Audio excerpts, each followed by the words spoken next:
नमस्कार गाइस, मैं हूं कॉमिकर और इस वीडियो में हम दो थ्योरीज को डिस्कस करेंगे। पहली थ्योरी में हम ये जानेंगे कि कैसे जो टीवी हमें दिखाया गया है वो बस एकलौता टीवी नहीं है, बल्कि उसके जैसे मल्टीपल टीवी एग्जिस्ट करते हैं। ऑल्सो सेकंड थ्योरी में हम ये जानेंगे कि लेडी लोकी जो है वो टीवी को इतना ज्यादा हेट क्यों करती है कि उसने पूरी टीवी एक मार के रख दी।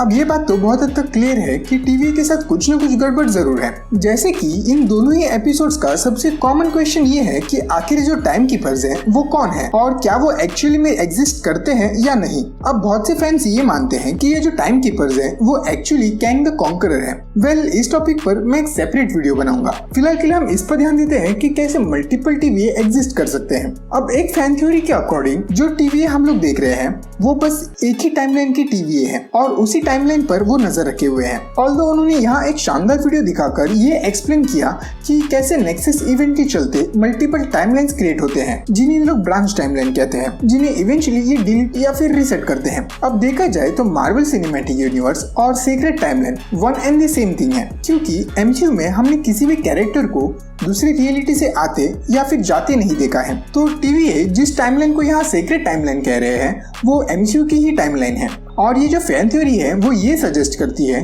कि टाइमलाइन भले ही एक हो लेकिन रियलिटीज डिफरेंट है और उन्हीं रियलिटीज में अलग अलग टीवी एग्जिस्ट करते हैं। क्योंकि एज हमने ये मिस मिनट से ही सुना है कि मल्टीवर्सल वॉर के बाद 3 बंदर प्रकट हुए और उन्होंने टाइमलाइंस को मर्ज करके सबको एक ही टाइमलाइन में डाल दिया एंड उसे सीक्रेट टाइमलाइन करके रीनेम कर दिया। बट जब किसी से कोई गलती होती है तो वहाँ एक नेक्सस इवेंट क्रिएट होता है, जिसकी वजह से एक नई टाइमलाइन क्रिएट होती है एंड उसे टाइम रहते रीसेट करनी चाहिए। क्योंकि अगर वो ऐसा नहीं कर पाते हैं एंड ये बढ़ती लाइन जो नेक्सस टाइमलाइन को रिप्रेजेंट करती है वो अगर इस डेंजर रेड लाइन को क्रॉस करती है तो टीवी फिर उसे रीसेट नहीं कर सकते। एंड ऐसा क्यों वो ऑफिशियली हमें बताया नहीं है और ना ही ये कंफर्म है कि रेड लाइन को छूते ही टाइमलाइन डिस्ट्रॉय होती है या नहीं। लेकिन थ्योरी के अकॉर्डिंग एक बार ये नेक्सस वाली टाइमलाइन इस डेंजर लाइन को क्रॉस करती है तो ये एक अलग रियलिटी में घुस जाती है, जहां उसे दूसरे रियलिटी वाले टीवी हैंडल करते हैं। जैसे कि अगर कोई इंडिया से पैसे लेकर विदेश फरार होता है तो इंडिया की पुलिस उसके साथ तब तक कुछ भी कर सकती है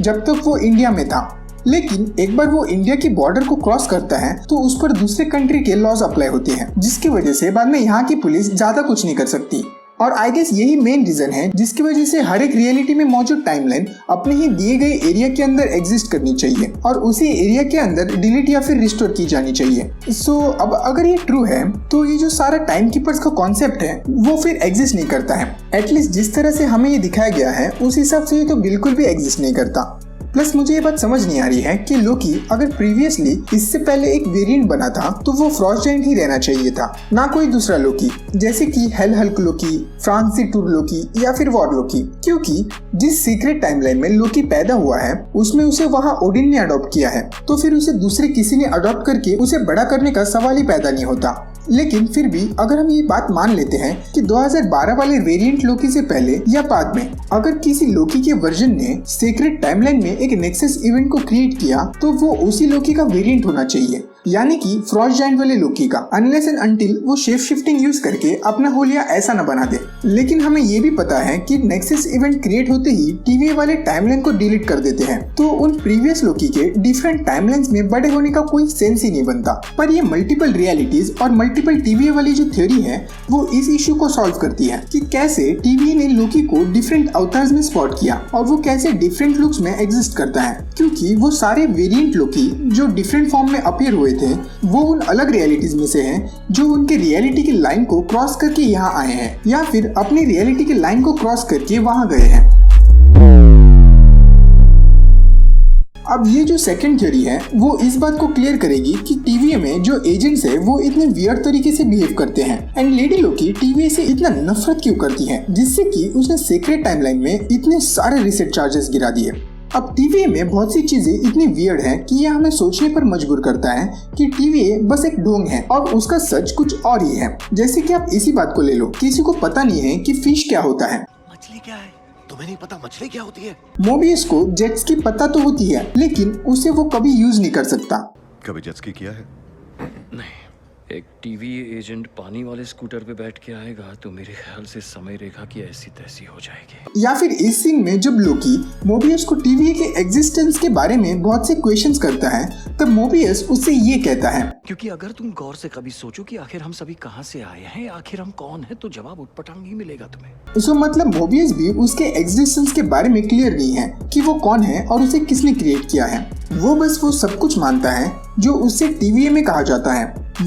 ये मैं सब इसलिए कह रहा हूँ क्योंकि हमारी जो सेकंड थ्योरी है वो इससे लिंक्ड है।